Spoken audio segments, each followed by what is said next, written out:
In another video in this series, I showed you how to make a hand-powered Zoetrope toy. This is an optical toy where when you spin it you can see an animated image. I'd now like to show you how to make a solar powered version using a solar cell and a motor. So the first thing we need to do is to choose a motor. You can use the very cheap DC motor that is very commonly found in primary schools, but I prefer to use a slightly better quality motor. These are sometimes called solar motors.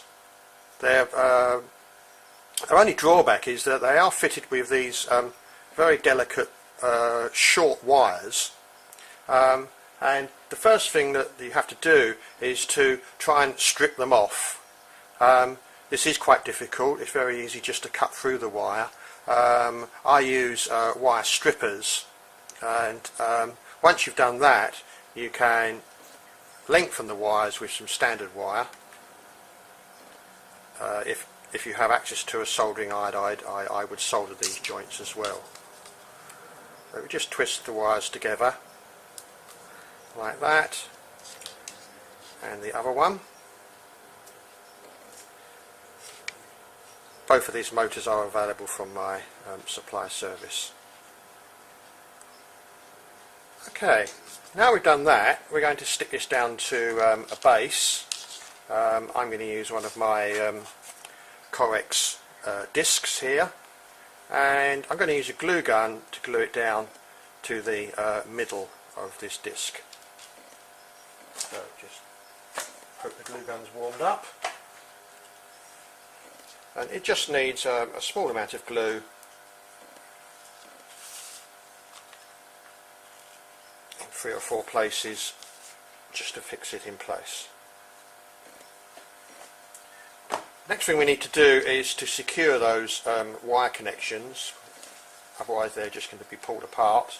So I'm going to stick those down securely with some sticky tape, like that. I think I'm going to put another piece on. There we are. Okay. Next thing we're going to do is to connect it up to the solar cell. This is one of the most commonly used solar cells in primary schools. It's fixed into this really sturdy plastic case, which makes it much more robust. Unfortunately, these have crept up in price over the years, and at the time of making this video, these unfortunately cost £5 each now. We're not going to use this metal connecting strip that comes with them, so I'm just going to undo the screw, and we're going to connect the wires on. There we go, he says, dropping the nut. Now, some Zoetropes, it doesn't matter which direction they spin, depending on the image. But this Zoetrope, we've got a silhouette of a cheetah running, and if we want the cheetah to be running in a forward direction, then the Zoetrope has got to spin clockwise. So we're going to have to do some experimenting here with the connections. I wonder if I'm going to be lucky first time. We'll put the wires this way round, and obviously if it goes the wrong way round, I'm going to swap the wires over. There we go. And to connect the Zoetrope to the motor, I'm going to use this plastic pulley, which is a very good fit on the motor, and I'm going to push this in to another disc like that. It almost doesn't need gluing, but I think I'm going to glue that on.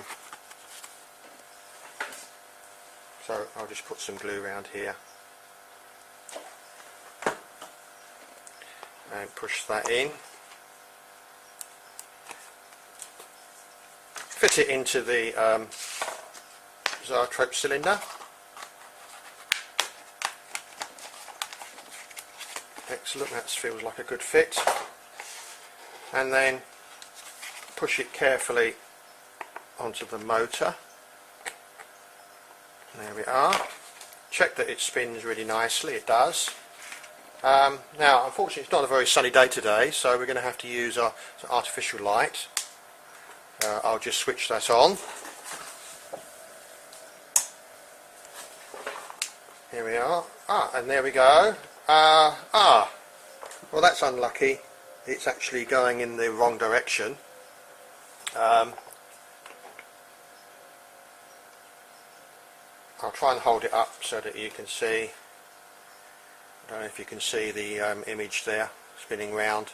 So all I need to do now is to swap the wires over to get it spinning in the right direction. There we go. As I said, this will work on a sunny windowsill. It's a bit too dark today.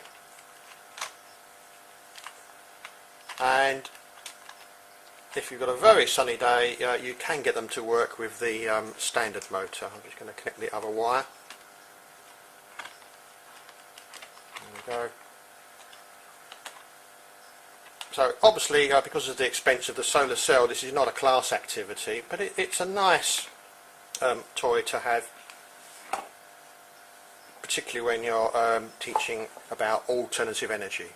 So that's my solar powered Zoetrope.